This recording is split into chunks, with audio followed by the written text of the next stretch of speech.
सभी को सादर जय सिया राम। ओम नमो भगवते वासुदेवाय। आज हम इस वीडियो में बात करेंगे चातुर्मास के बारे में। हम बात करेंगे देवशयनी एकादशी के बारे में, जिसको कि हरिशयनी एकादशी भी कहा जाता है, और हम बात करेंगे सावन के महीने के बारे में। तो चलिए हम बात करते हैं इन्हीं सब विषयों के बारे में। आप ये मेरी वीडियो अंत तक जरूर देखिएगा, क्योंकि आज मैं आपको आगे ये भी बताऊंगी कि इस बार का चातुर्मास क्यों होने वाला है खास। जी हाँ, हम बात करेंगे इस बार का सावन क्यों होने वाला है खास। तो चलिए बात करते हैं इन्हीं सब विषयों के बारे में। चातुर्मास, जैसा कि नाम से ही ज्ञात हो रहा है, 4 महीने का जो समय होता है उसको चातुर्मास कहा जाता है। इस टाइम पर देव जो है वो सो जाते हैं। जो श्री हरि विष्णु जी हैं वो क्षीर सागर में योग निद्रा में चले जाते हैं। योग निद्रा में यानी कि वो सोने के लिए चले जाते हैं। इसीलिए इस टाइम पर हमारे शास्त्रों में ऐसा बताया गया है कि कोई भी मांगलिक कार्य नहीं करना चाहिए, उसका निषेध बताया गया है। जैसे कि विवाह इत्यादि नहीं करना चाहिए, उपनयन संस्कार, जनेयु संस्कार नहीं करना चाहिए, नया वाहन नहीं खरीदना चाहिए, गृह प्रवेश नहीं करना चाहिए, नया घर नहीं खरीदना चाहिए। कोई भी मांगलिक कार्य यदि आप इस टाइम पर करते हैं तो ऐसा कहा जाता है, क्योंकि इस टाइम पर श्री हरि विष्णु जी सो जाते हैं क्षीर सागर में जाकर, योग निद्रा में वो चले जाते हैं।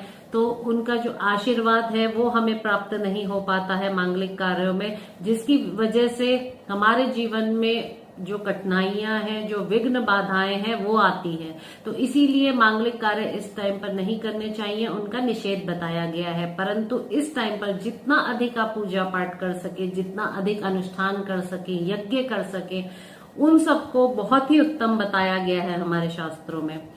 जो चातुर्मास है ये 4 महीने के लिए होता है। 2023 में ये शुरू होगा।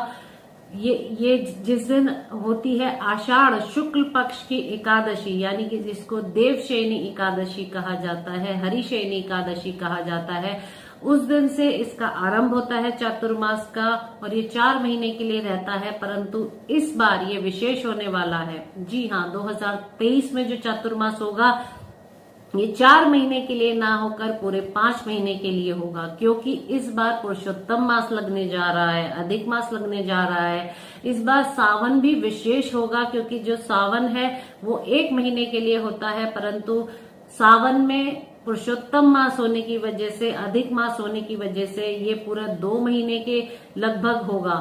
तो ये बहुत अच्छी बात है, क्योंकि जो अधिक मास होता है उसमें जितनी अधिक पूजा अर्चना की जाए उसका फल कई गुना अधिक मिलता है।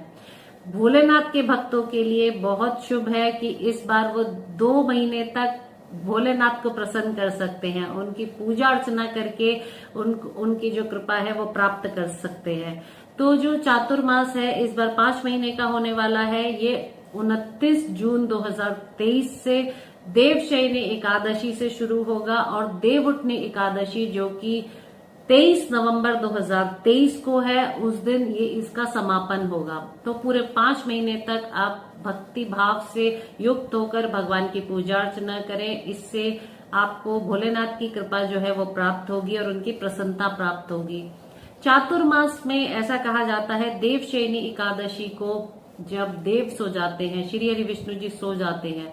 अब वो सोते कैसे हैं ये तो आप जानते ही होंगे। इसके पीछे बहुत सारी कथाएं हैं, बहुत सारी मान्यताएं हैं। परंतु इसके पीछे जो एक कथा आती है, विशेष कथा, वो ये है, हो सकता है आपको पता हो, फिर भी मैं बता देती हूँ कि एक बार की बात है, जो राजा बलि थे वो बहुत दानवीर थे। तो जो राजा बलि थे उन्होंने तीनों लोकों पर अपना अधिकार कर लिया। जब उन्होंने तीनों लोकों पर अधिकार कर लिया तो इससे देवता घबरा गए, और जो इंद्र देव थे वो घबरा गए कि अब मेरे भी इंद्रासन पर जो है अधिकार कर लेंगे। तो इससे जब देवता घबरा गए तो वो इंद्र देव के साथ मिलकर श्री हरि विष्णु जी के पास गए। उन्होंने श्री हरि विष्णु जी को बताया कि जो राजा बलि है उन्होंने तीनों लोकों पर अधिकार कर लिया है, अब हमारा क्या होगा।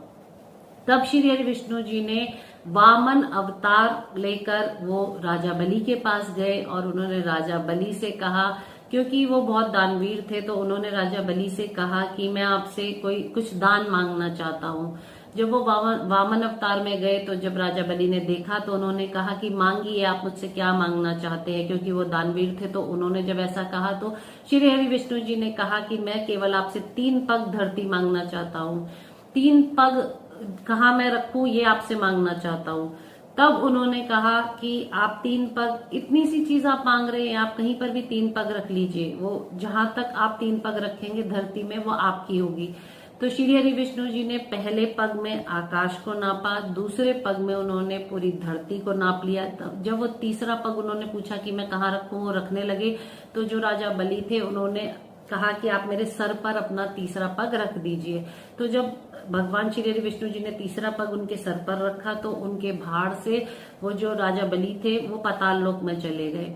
परंतु जो श्री हरि विष्णु जी थे वो राजा बलि की भक्ति और उनकी दानवीरता देखकर बहुत प्रसन्न हुए। उन्होंने राजा बलि से कहा कि मांगो, आप मुझसे क्या वरदान मांगना चाहते हो।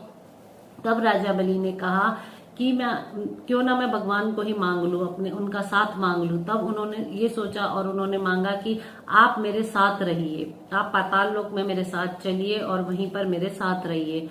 तो क्योंकि भगवान उन्हें वरदान देने का वचन दे चुके थे तो भगवान अपने भक्त को प्रसन्न करने के लिए उन्होंने कहा कि ठीक है, मैं आपके साथ अब से रहूंगा। तो जब भगवान पाताल लोक में चले गए तब जो लक्ष्मी जी हैं और सारे देवता जो हैं वो चिंतित हो गए कि अब श्री हरि विष्णु जी को वापस साकेत धाम में कैसे लाया जाए। तो जो लक्ष्मी जी थी जब वो चिंतित थी तब उन्होंने एक उपाय सोचा, एक युक्ति निकाली। उन्होंने जो राजा बलि हैं उनके हाथ में राखी बांधी, उनको भाई बना लिया और बदले में उनसे ये मांगा कि जो मेरे पति हैं उनको आप मुक्त करिए और उनको साकेत धाम में वापस भेजिए। तो राजा बलि ने ऐसा ही किया। उन्होंने कहा कि आप साकेत धाम में जाइए, क्योंकि मैं माता लक्ष्मी जी को वचन दे चुका हूँ, बहन बना चुका हूँ, राखी बंधवा चुका हूँ। तब जो भगवान थे, क्योंकि वो वरदान दे चुके थे, तो उन्होंने राजा बलि से कहा कि वर्षा ऋतु में 4 महीने के लिए चातुर्मास में हर साल मैं आपके साथ जो है पाताल लोक में चलूंगा और वहां पर आपके साथ रहूंगा। यानी कि वो योग निद्रा में चले जाते हैं, ऐसा कहा जाता है। वो सोने के लिए चले जाते हैं, क्षीर सागर में, पाताल लोक में चले जाते हैं इन 4 महीनों के लिए चातुर्मास में, जिस टाइम की वर्षा ऋतु होती है। हर बार जो चातुर्मास है वो 4 महीने का होता है, परंतु मैंने आपको बताया कि इस बार अधिक मास होने की वजह से चातुर्मास 5 महीने का होने वाला है और सावन भी 2 महीने का होने वाला है। तो आपको क्या करना है, एकादशी के दिन, देवशयनी एकादशी के दिन मैं आपको बता देती हूँ। इस दिन आप सुबह जल्दी उठकर श्री हरि विष्णु जी के लिए व्रत रखें, उनको तुलसी दल अर्पित करें, पूजा अर्चना करें, दान करें जितना हो सके। दान करना बहुत अच्छा बताया गया है। विष्णु सहस्त्र नाम का पाठ करें, ओम नमो भगवते वासुदेवाय, इस मंत्र का जितना हो सके आप पूरा दिन जाप करें, पूरा दिन भक्ति भाव से बिताएं। सुबह आप दक्षिणावर्ती शंख में गंगा जल भरकर उससे आप श्री हरि विष्णु जी का अभिषेक करें। पीपल का वृक्ष जो पौधा है वो लगाएं, पीपल के वृक्ष की परिक्रमा करें, गंगा जल और कच्चे दूध से पीपल के पेड़ को सींचे और शाम के टाइम आप शुद्ध देसी घी का दीपक जलाकर पीपल के पास रखें। तो ऐसा करने से श्री हरि विष्णु जी प्रसन्न होते हैं और उनकी कृपा प्राप्त होती है, क्योंकि ऐसा कहा गया है कि जो पीपल का पेड़ होता है उसमें श्री हरि विष्णु जी का साक्षात वास होता है। तो यदि आप ऐसा करते हैं तो आप भगवान का आशीर्वाद प्राप्त कर सकते हैं। व्रत इत्यादि रखें, पूरा भक्ति में होकर पूरा दिन जो है वो बिताएं, फलाहार ही ले। आप अन्न उस दिन बिल्कुल भी ना खाएं, किसी की बुराई ना करें, चुगली ना करें और हो सके तो अपने फोनों से भी दूर रहें और भगवान का भजन कीर्तन करें। तो ऐसा करने से भगवान प्रसन्न होते हैं। अब बात करते हैं सावन के महीने के बारे में। सावन का महीना इस बार 2 महीने का होने वाला है। तो आप सावन के महीने में व्रत इत्यादि करें, भोलेनाथ को प्रसन्न करने के लिए उनका अभिषेक करें, रुद्राभिषेक करें, ओम नमः शिवाय का जाप करें, सोमवार के दिन व्रत इत्यादि करें। सावन के महीने में आप उनका जलाभिषेक करें, गंगा जल से, कच्चे दूध से स्नान कराएं, पंचामृत से स्नान कराएं और भोलेनाथ को प्रसन्न करने के लिए आप उन पर अक्षत जरूर अर्पित करें। अक्षत यानी कि चावल जरूर अर्पित करें। पूरा भक्ति में होकर व्रत इत्यादि करें, इससे भोलेनाथ प्रसन्न होते हैं और उनकी कृपा प्राप्त होती है।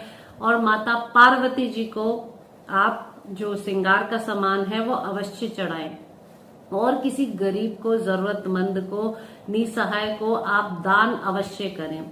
अपने सामर्थ्य के अनुसार भूखे को भोजन कराएं। इससे भगवान प्रसन्न होते हैं और उनकी कृपा प्राप्त होती है। पवित्र नदियों में स्नान करें। सावन के महीने में बम बम भोले का जाप करते रहें, ओम नमः शिवाय और बम बम भोले का जाप करते हुए पूरा जो 2 महीने हैं वो सद्वारता से बिताएं। इससे आपको श्री हरि विष्णु जी की भी कृपा प्राप्त होगी और आपको साथ साथ आपको भोलेनाथ की भी कृपा प्राप्त होगी। वैसे तो क्योंकि इस टाइम पर सावन के महीने में जो सृष्टि का संचालन है वो भोलेनाथ करते हैं, भोलेनाथ के हाथों में आ जाता है, क्योंकि श्री हरि विष्णु जी ऐसा कहा जाता है कि इस टाइम पर सो जाते हैं, देव सो जाते हैं, इस टाइम मांगलिक कार्य नहीं किए जाते हैं। जैसा कि मैंने आपको बताया, इस टाइम पर क्योंकि भोलेनाथ संचालन करते हैं तो उनको जितना प्रसन्न करेंगे उतना आपके लिए अच्छा रहेगा।